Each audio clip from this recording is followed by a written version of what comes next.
Señoras y señores, es momento de entrevistas, es momento de conversación en Madero FM.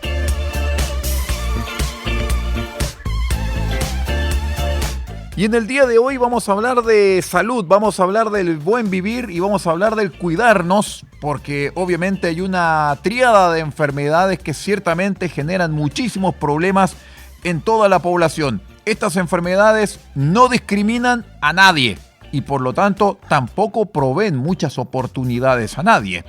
Vamos a saludar de inmediato a quien está con nosotros en la línea telefónica. Me refiero a la doctora Javiera Perelli, especialista en enfermedades cardiovasculares. ¿Cómo está, doctora? Bienvenida a Madero FM. Hola, ¿qué tal? ¿Cómo están? Buenos días. Muchas gracias por la invitación a la Radio Madero y un saludo a todos que nos están escuchando hoy día en la mañana. Esta mañana, mi estimada doctora, nos están escuchando tanto en las regiones de Antofagasta y todas sus comunas como también en la región de Atacama y por lo tanto es bueno para nuestras poblaciones el poder conocer esta molesta tríada de enfermedades como lo es el caso de la obesidad, la diabetes y las enfermedades cardiovasculares. ¿Por qué existe esta relación tan odiosa entre estas enfermedades, doctora?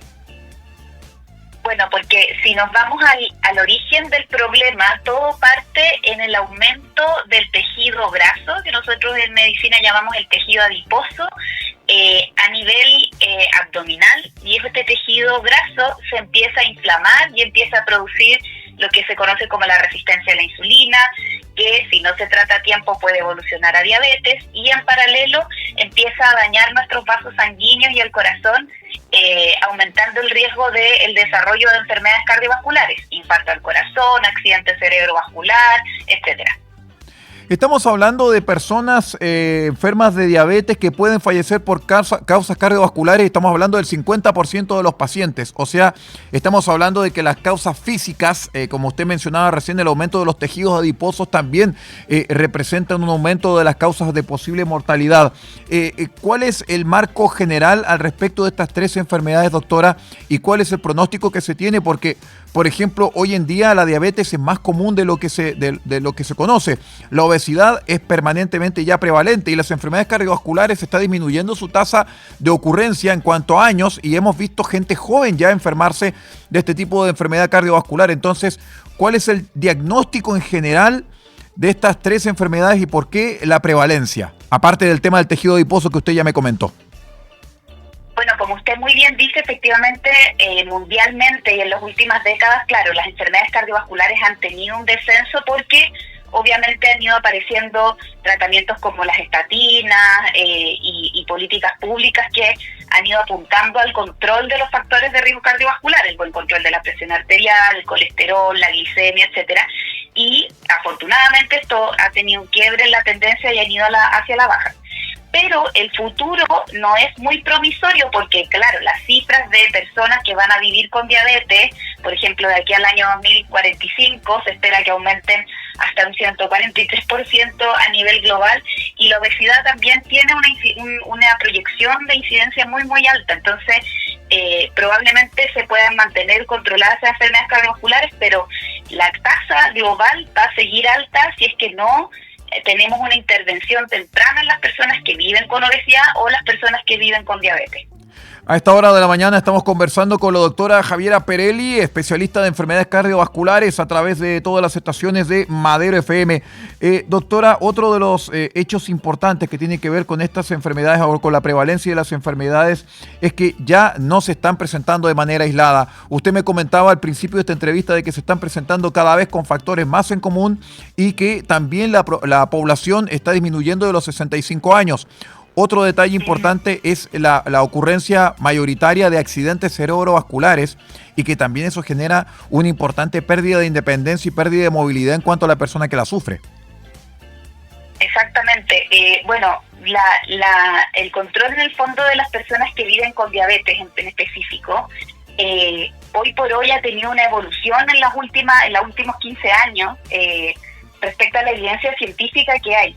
Y ha cambiado un poco el paradigma o la aproximación que nosotros como médicos tenemos que tener en las personas que viven con diabetes, de no solo manejar su glicemia, manejar su control metabólico, mantener los niveles de azúcar en sangre normales o lo más estable posible, sino que también tenemos que ofrecer tratamientos para las personas que reduzcan las enfermedades cardiovasculares. Afortunadamente, en los últimos años han ido apareciendo nuevas moléculas que tienen una incidencia en esto muy importante, que logran disminuir el riesgo cardiovascular de las personas con diabetes, y en algunos casos de algunas moléculas en personas que viven con obesidad, sin diabetes incluso, y que han podido cambiar el curso de la enfermedad. Y esto es el mensaje más importante hoy en día, que no solo nos fijemos en el control glicémico, por ejemplo, de una persona que consulta por diabetes, sino que además ofrecerle terapias que vayan a reducir la probabilidad de que desarrollen,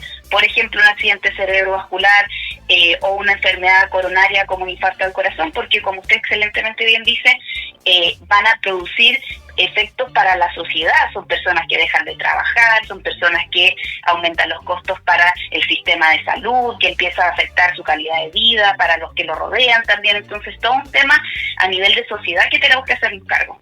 Hay una palabra que manejan mucho en su diccionario los amigos enfermos de diabetes y que sin lugar a dudas también están escuchando nuestra sintonía, y es el concepto de metformina, que es el medicamento más utilizado para poder controlar un poco la glicemia. ¿Cuál es su veredicto, o por lo menos su conocimiento acerca de la metformina? ¿Es efectivo? ¿Es funcional? ¿Existen otros tratamientos? ¿Cuál es la forma para poder acompañar a los enfermos de diabetes aparte de utilizar este medicamento?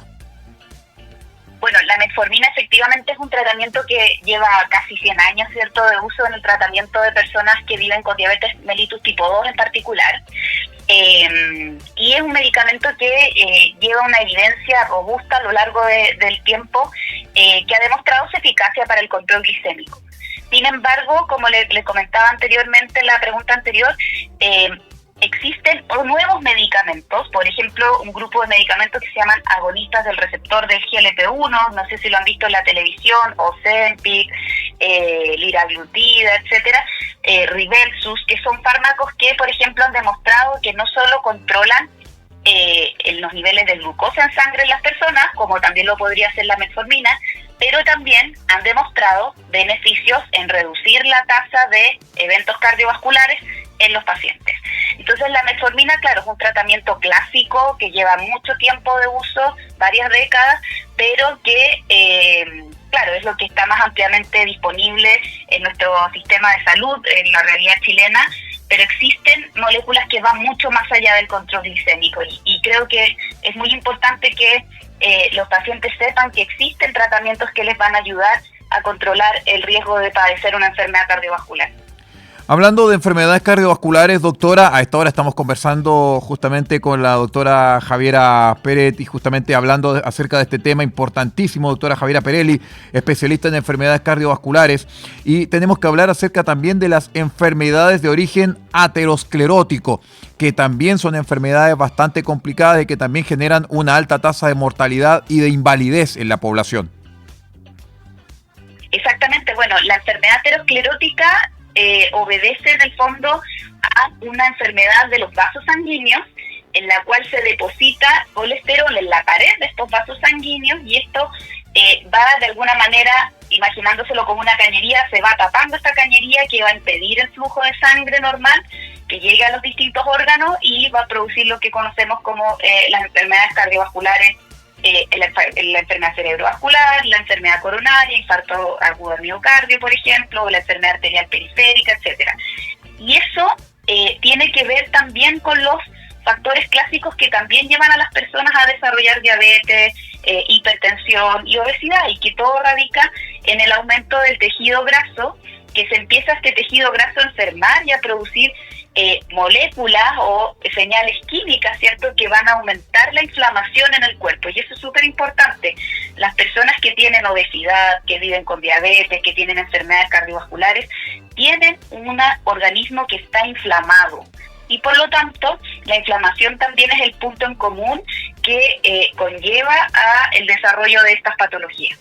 Todo esto fundamentalmente, doctora, tiene que ver con una causa coadyuvante, usted lo ha mencionado, también lo hemos señalado al principio de esta conversación, y tiene que ver fundamentalmente con la obesidad, o quizás también con lo que hemos denominado también la malnutrición.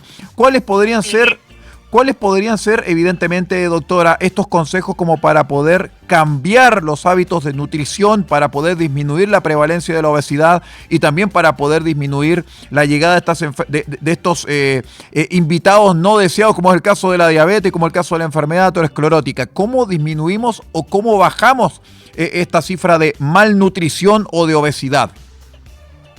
Bueno, en primer lugar, yo creo que un concepto muy importante, y antes de hablar de las medidas en particular de prevención y de manejo de la obesidad, es que tenemos que entender que la obesidad es una enfermedad crónica, al igual que la diabetes, que la hipertensión, etcétera, y que lo tenemos que tomar en cuenta no como un problema estético o que si una persona viene a consultar por aumento de peso o que vive con obesidad, tomarle la importancia de esa preocupación que presenta el paciente en la consulta y no verlo como un problema estético. La obesidad, es una enfermedad crónica, como primer concepto.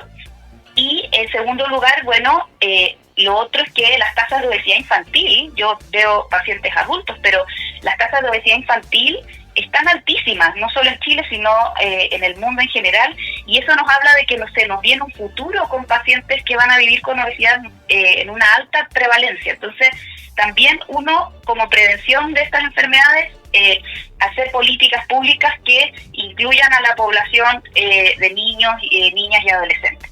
Y ya en tercer lugar, bueno, las personas hoy por hoy sabemos que pequeñas pérdidas de peso, al menos una baja de peso de un 5% del peso inicial, empezar con un hábito de estilo de vida activo, dejar el sedentarismo, hacer por lo menos 150 minutos de actividad física a la semana y hacer un patrón de alimentación equilibrado, por ejemplo la dieta mediterránea, nos podría ayudar a comenzar a evitar en el fondo los problemas que conlleva el vivir con obesidad.